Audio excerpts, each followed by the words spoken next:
একটি নতুন আপডেট নিয়ে। ক্যান্সার নো আনসার, বিদায় সকলকে। ক্যান্সার রোগ থেকে বাঁচতে আত্মহত্যার পথ বেছে নিলেন বছর 65-র এক ব্যক্তি।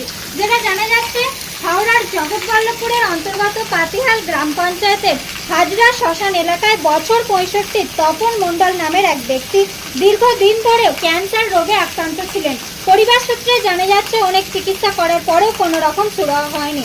পরিবার সূত্রে আরও জানা যাচ্ছে, গতকাল সন্ধ্যে থেকে ওই ব্যক্তি নিখোঁজ ছিলেন। তাকে তার পরিবারের সদস্যরা অনেক খোঁজাখুঁজি করে, কিন্তু না পাওয়ায় বাড়ি ফিরে যায়। আজ সকালে বাড়ির পাশেই একটি পুকুরে এলাকাবাসী ওই ব্যক্তিকে দেখতে পায়। তারপরে স্থানীয় বাসিন্দারা ওই পরিবারকে খবর দেয় এবং ওই ব্যক্তিকে পুকুর থেকে ওপরে তুলে আনলে দেখা যায় ওই ব্যক্তির হাত পা বাঁধা অবস্থায় রয়েছে। এছাড়াও পুকুরের পাশ থেকে একটি সুইসাইড নোট পাওয়া যায়, যাতে লেখা আছে ক্যান্সার নো আনসার, বিদায় সকলকে। যা দেখে স্থানীয় মানুষজন তড়িঘড়ি জগৎবল্লভপুর থানায় খবর দেয়। ঘটনাস্থলে পৌঁছায় জগৎবল্লভপুর থানার পুলিশ। ওই ব্যক্তিকে উদ্ধার করে হাসপাতালে নিয়ে যায়। সেখানে কর্তব্যরত চিকিৎসক ওই ব্যক্তিকে মৃত বলে ঘোষণা করেন। কি কারণে এই আত্মহত্যা, গোটা ঘটনার তদন্ত শুরু করেছেন জগৎবল্লভপুর থানার পুলিশ। মারা গেছে আমিও ঠিক জানি না, জলের বডি পাওয়া গেছে। আচ্ছা, আমরা দেখলাম আপনারা আগে পরিচয় দিন।